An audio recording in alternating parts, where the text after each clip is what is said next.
नमस्कार, आप देख रहे हैं हल्ला बोल टीवी। मैं हूं सुशील कुमार सिंह। नीतीश कुमार की एक शर्त, लेकिन आधी बीजेपी ने मान ली।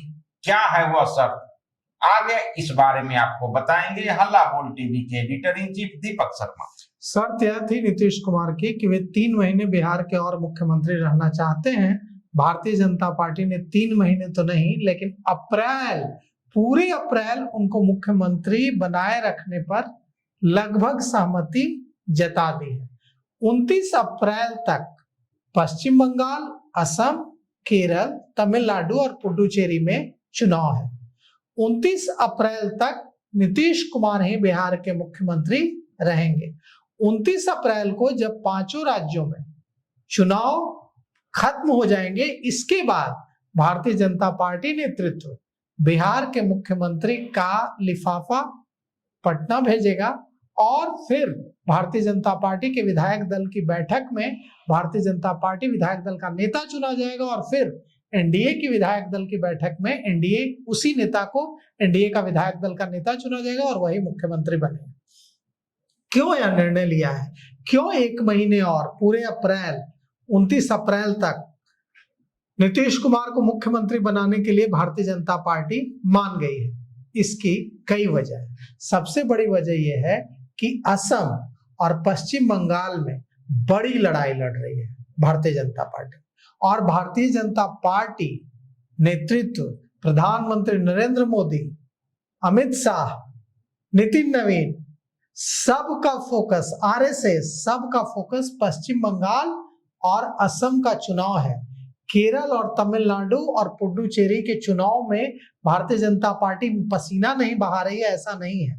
तमिलनाडु में भी भारतीय जनता पार्टी, केरल में भी भारतीय जनता पार्टी अपनी जड़ें स्ट्रॉन्ग करने की कोशिश कर रही है, लेकिन नाक का सवाल, प्रतिष्ठा का सवाल है पश्चिम बंगाल और असम का चुनाव, और इसीलिए भारतीय जनता पार्टी नेतृत्व इस पर सहमत हो गया है कि 28 अप्रैल तक नीतीश कुमार ही बिहार के मुख्यमंत्री रहे। 29 अप्रैल तक नीतीश कुमार ही बिहार के मुख्यमंत्री रहे। 29 अप्रैल को अंतिम चरण में पश्चिम बंगाल का चुनाव, 29 अप्रैल को जब पश्चिम बंगाल का चुनाव खत्म हो जाए, वोटिंग खत्म हो जाए, उसके बाद भारतीय जनता पार्टी मुख्यमंत्री के नाम का लिफाफा पटना भेजेगी। 4 मई को इन 5 राज्यों के चुनाव परिणाम आएंगे। तो ये जो खबर है, ये हम आपको बता दें, बड़ी खबर कि नीतीश कुमार 29 अप्रैल तक बिहार के मुख्यमंत्री बने रहेंगे। और यह जो खबर आ रही थी कि 10 को शपथ लेंगे, 14 को इस्तीफा देंगे, खरमास खत्म होने के बाद शुभ कार्य की शुरुआत कर देगी भारतीय जनता पार्टी, अपना मुख्यमंत्री बिहार में बना देगी, यह खबर अब खत्म हो गई। 29 अप्रैल तक नीतीश कुमार ही बिहार के मुख्यमंत्री रहेंगे, और जब चुनाव खत्म हो जाएगा पश्चिम बंगाल, केरल, तमिलनाडु, असम और पुडुचेरी का 29 अप्रैल तक, उसके बाद भारतीय जनता पार्टी इस पर फोकस करेगी कि बिहार में किसके नाम का लिफाफा भेजना है। 4 मई को नतीजे आएंगे, लेकिन उन नतीजों से पहले ही कम से कम एक राज्य बिहार में कमल खिल चुका होगा। बाकी राज्यों में कमल खिलेगा कि नहीं, असम, केरल, तमिलनाडु, पश्चिम बंगाल और पुडुचेरी में कमल खिलेगा या नहीं, यह तो 4 मई के नतीजे बताएंगे।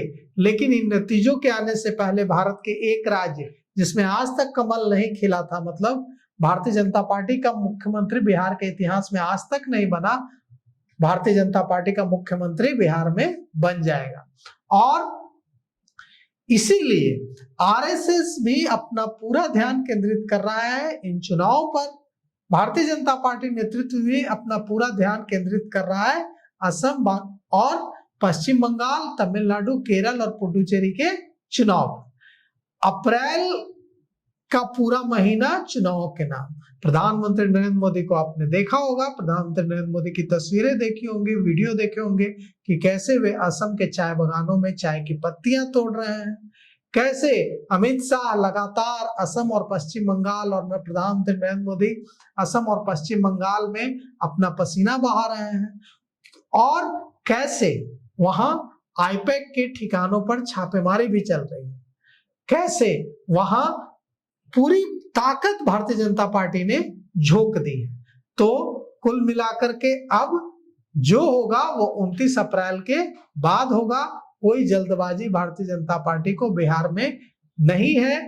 चुनाव जब खत्म हो जाएंगे, मतदान खत्म हो जाएगा, इसके बाद जो 29 अप्रैल से 4 मई का जो खाली समय है, जिसमें चुनाव के बाद की थकान मिटाने वाला जो समय है, उसमें बिहार के मुख्यमंत्री का फैसला होगा।